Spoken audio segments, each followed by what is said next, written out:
Hello everyone, my name is Colin and you are watching ClassyHerps.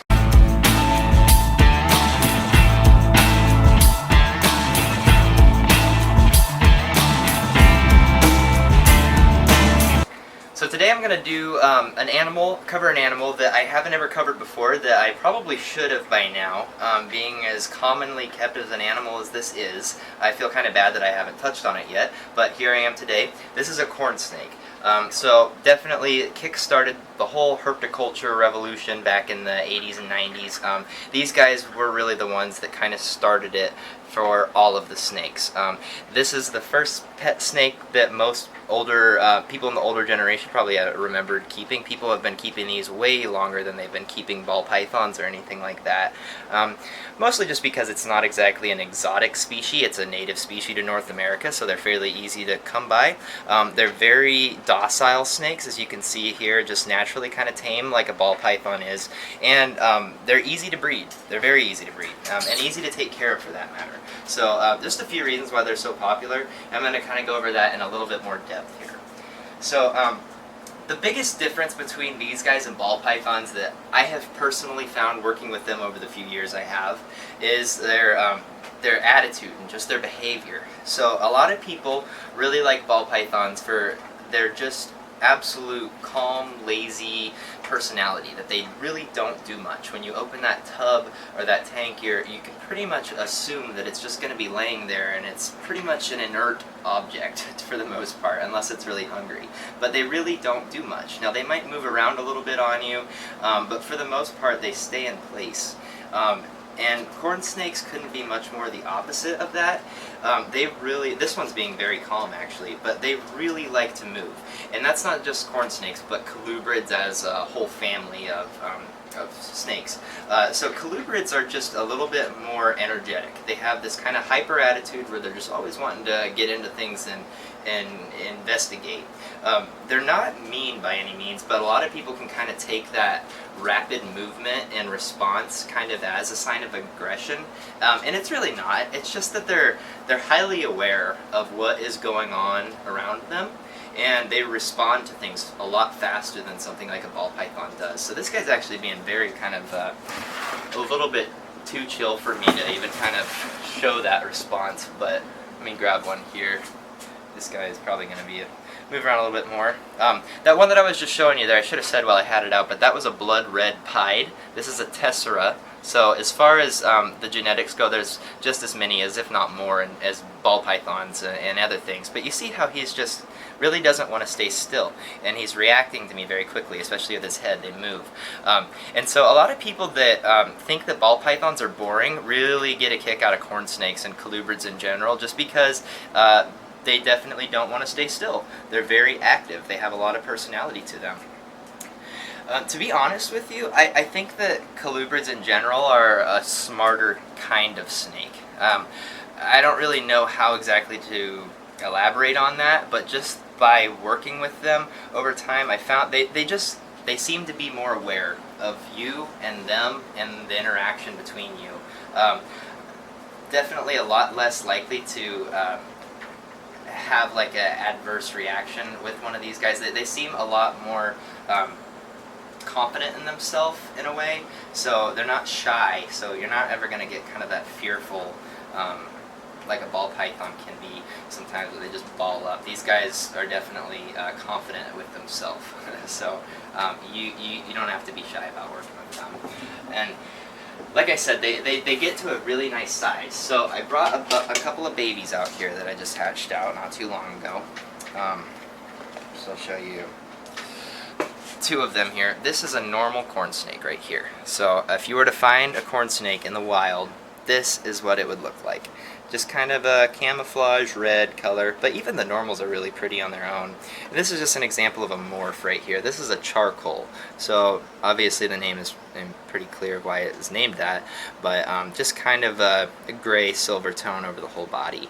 And they start out about this size, and you can see relative to ball pythons, they're about the same length, if not longer, but they're way skinnier. You can see their belly there. Very, very thin. So these little dudes right here are going to be eating like freshly born pinky mice when they're out. They can't really eat anything bigger than that.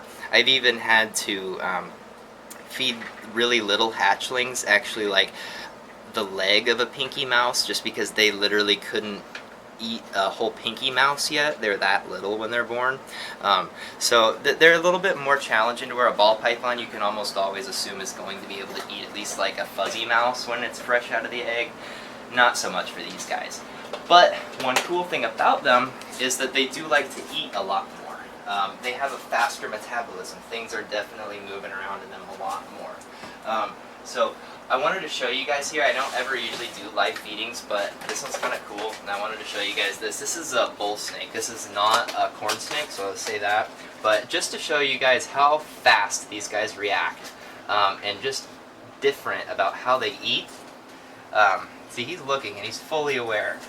He's coming out at me. Let's see if I can get him to take it there. But see, it's a little bit different than how a python goes about eating. They're much more like, they know what's going on. It's interesting. But, so yeah, that's a bull snake. Sorry if I didn't specify that.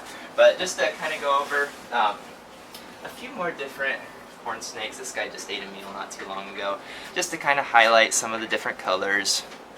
It's like a hypoalbino. Very pretty. And these guys can eat pretty big meals. They have very stretchy, elastic skin. As you can see, these guys just all ate earlier today, so they're all nice and fat and happy for me. This is Motley albino, one of my favorite combinations of corn snakes there. You can see what I mean about the behavior here. Just kind of really all over the place. So people who get bored with ball pythons and things like that that don't like to move a lot, you might find a lot more passion in the things like colubrids that are going to be all over the place. It's like, here's kind of what that charcoal one will look like as it matures.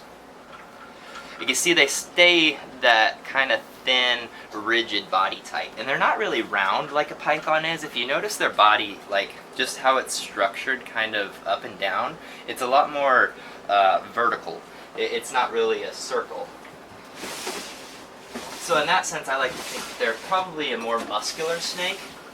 This one that I wanted to show you that is really pretty is a snow. So this is a big male that I've got here. Let's see that.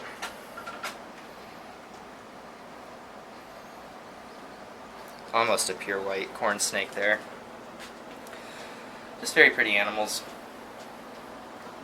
And you can see, like, literally right next to me right here is our mouse breeding rack. So you'd think that these guys would be going absolutely insane for food right now, but they know the difference between me and a mouse. Well, I'm not so sure that a ball python would.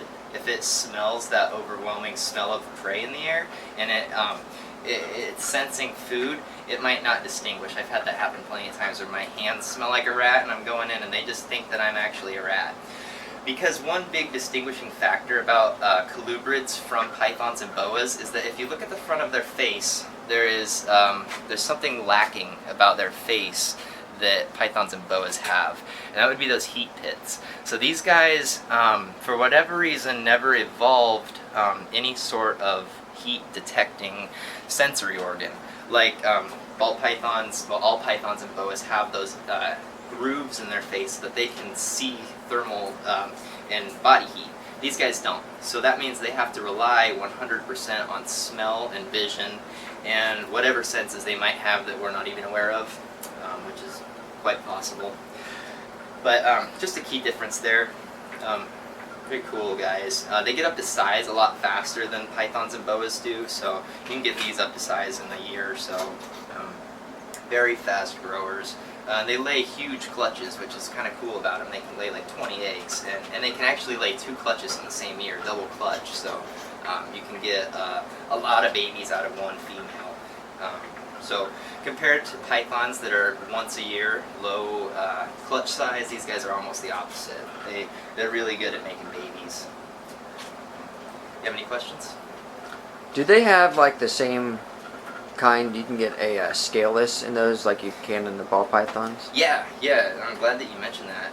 So that's actually kind of a cool thing about them is that they were the original scaleless. I believe rat snakes were the very first scaleless snake that was ever found in the wild, but corn snakes were shortly after that. I don't actually have any. I plan on getting into that. Hopefully I'm going to buy some when I go up to Chicago. Definitely thinking about it. But there is scaleless stuff, but it's different than scaleless ball pythons because they do still have their ventral scales. The belly scales are all still there, but the whole top of the body and the head is pretty much scaleless.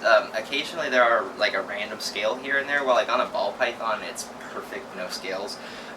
So it is a little bit different, but they have been around like at least a decade now, so it's definitely not something that's like cutting edge like ball pythons are.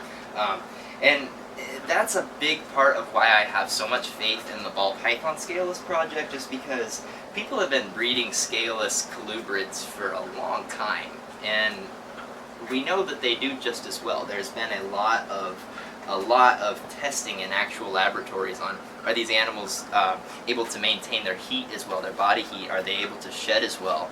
Are they able to move correctly? Are they able to digest food and move it through their bodies? And all of the lab results have come up that they live in captivity, I should say, exactly the same as a scaled snake would. So there's really no difference there.